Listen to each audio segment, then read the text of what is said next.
One bourbon, one scotch, and one bill. One bourbon, one scotch. All right, and conversely, if we have our mu depending only on y, then our equation, which is this thing, okay, then this thing turns into the following. This is what we're going to have. Then we have on the left side del mu del y times p plus mu times del p del y is equal to mu times del q del x, and that's all. Because the del mu del x is going to be equal to 0 because mu is only a function of y. Okay? So then when we simplify for this guy here, when we solve for that, partial mu, partial y, this is going to be equal to 1 over p times partial q, partial x minus partial p, partial y, and then times mu. So you can memorize these equations if you'd like to. I usually just start from here and derive the whole entire thing just to make sure, because it's really easy to mix up these two quantities here. And if you do that, then you'll get a negative sign, and that won't be good. So anyways, but you can do whatever floats your boat, you know. You'll figure it out. But anyways, so for this one, you would just solve the differential equation here, which is separable. And then we're going to find, so we find our integration factor, mu of y. We're going to multiply our entire equation, by mu of y to make it exact. Okay, and then we just solve like normal to find our candidate functions, and then our candidate like f of xy, and then we just match them up at the end and solve completely. Okay? So now let's try an example of one of these. So let's say we have xy minus 2 times dx, and then plus x squared minus xy times dy is equal to 0. So let's pretend that we don't know anything about this entire equation.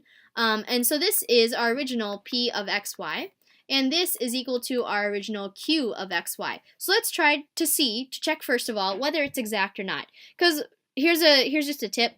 Don't assume that it's not exact. You always check, okay, when you're given an equation, because if it is exact, that makes your life so much easier. You don't have to go through the process of finding those tricky little integration factors, and you can just move on with your life.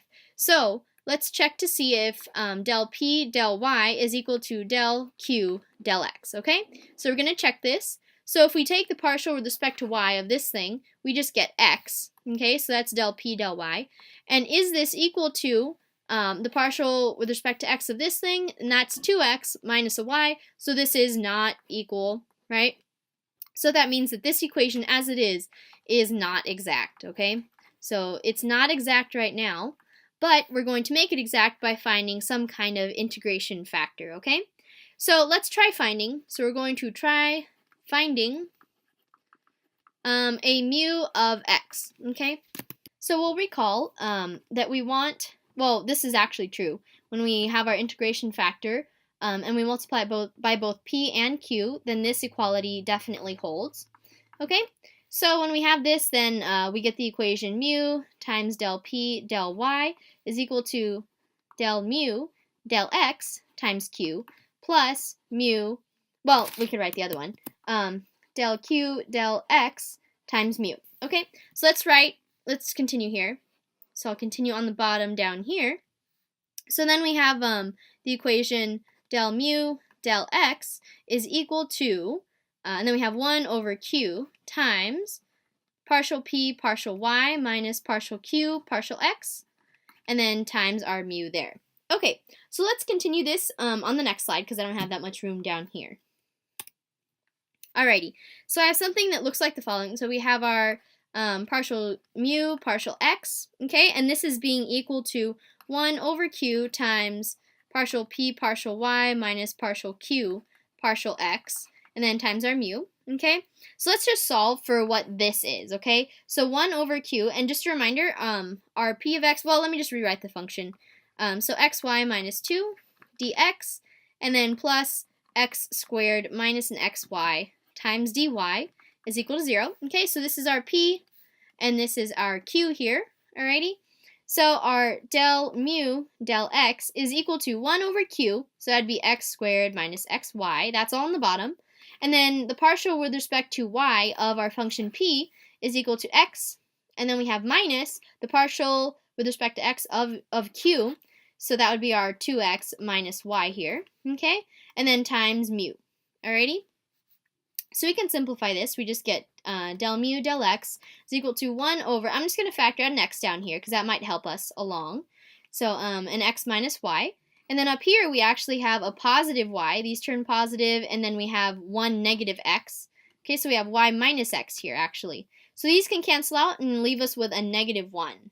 Okay, so now we have del mu del x is equal to negative 1 over x times mu. So see here how we now have a separable equation. Okay, so let's solve this on the next slide, and we're going to find our integration factor. So we have del mu del x is equal to negative 1 over x times mu. We're just going to switch some things around. So 1 over mu, and then we have our d mu here. It's equal to negative 1 over x dx. Okay, and then when we integrate, we just get the following. We actually didn't have to have del there. Anyways, so this is going to be ln of mu is equal to negative ln of x, okay? And then plus c, but we just make our plus c equal to 0 just to make our lives simpler, okay? And then when we e both sides, then we get mu of x is equal to 1 over x, okay? And this is our integration factor, and it's 1 over x because this negative 1 we can just move on top of the x and make it an exponent, so that just moves it to the bottom. So now we have our integration factor, and with this we're just going to multiply our entire original equation by this integration factor, and it'll automatically and magically make it exact, okay? Well, not quite magically because we went through a lot of work to get it. But anyway, so we have 1 over x times xy minus 2 dx plus x squared minus xy dy is equal to 0. So we're multiplying this entire equation, our original one, by this integration factor which we just found. And this is going to give us y minus 2 over x times dx, okay? And then plus x minus y dy is equal to 0, okay? So now let's just check, just in case we made a mistake or anything like that. This is our new p, so I'll just write p hat, okay? And then this is our new q, so I'll write q hat. So let's just check that our the partial of p hat with respect to y is equal to the partial of q hat with respect to x. Okay, let's just check this. So then we get this is equal to 1, and the right side is also equal to 1, so we're good. Our equation is exact, and we can solve from here. So keep this equation in mind, and we'll just do our normal solving for our solution. So we have y minus 2 over x, and then dx plus x minus y, and then dy is equal to 0. Okay, so this thing here is our p of xy is equal to del f del x, which is equal to y minus 2 over x.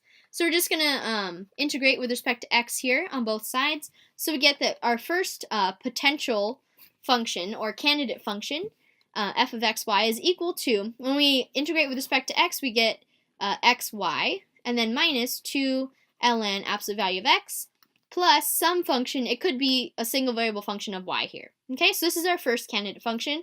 Now let's try from the other way.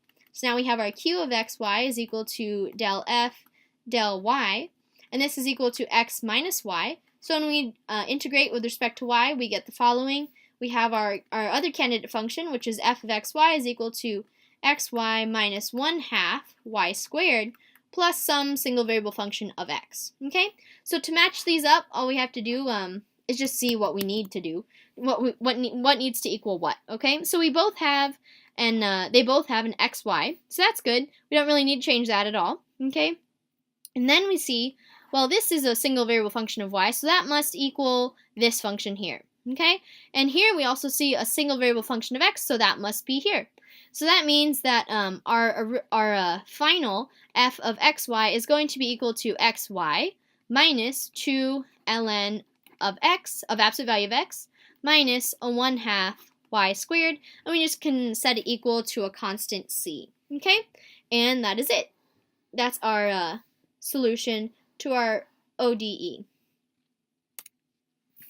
Alright, now for the last type of equations that we can see, and they are called homogeneous or homogeneous. I don't know how you want to pronounce that. They're spelled the same way. So anyways, I'll just say homogeneous equations, okay? So this category is a little bit special, right? So basically, what are these homogeneous equations are when we have, well, okay, let's start off by saying, what is a homogeneous function? So a homogeneous function is when of degree n, so a function is homogeneous of degree n if we have if our g of tx and ty is equal to t to the n power of our g of xy. So what does that mean? That just means like when you attach like a t in for your x and your y, then you can pull out t to some power, and that power is n in this case, and that's the degree to which your function is homogeneous. So here's an example of that. Let's say we have f of xy is equal to, I don't know, let's say 2x to the third plus x squared times y. Okay, so let's try that out. We're just going to plug in tx and ty instead, and this is going to be 2 times tx to the third plus tx to the second times a ty. Okay, so we can basically just factor out from each of these terms a t cubed, and left behind will be our original function of x and y. Okay, so that's what it means for a function to be, this function here is homogeneous, okay, of degree n, and this degree in this case would be of degree 3, okay, of degree 3. So, as for the homogeneous equation part, for us, when we have our p dx plus q dy is equal to 0 or something, if our p, so if p of x and y and q of x and y are homogeneous of the same degree, and they must be homogeneous of the same degree for this process to work, then the entire equation that is homogeneous, okay?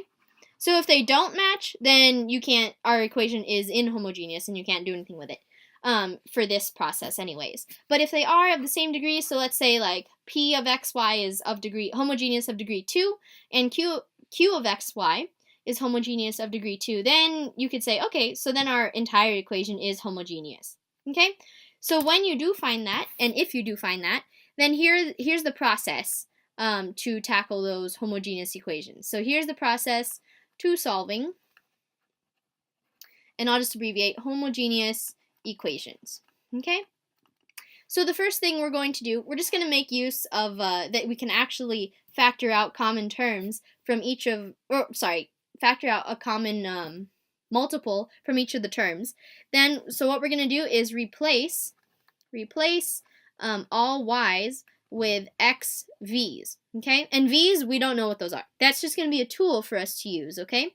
So we're going to replace it with x times v, okay? So we're going to replace all the y's, which means we're also going to replace the dy with x dv plus v dx, okay?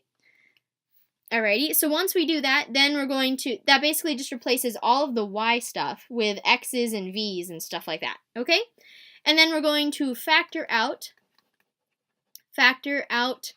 and divide out, to kind of like cancel it out, any common x's, which we will be able to do if our equation is in fact homogeneous.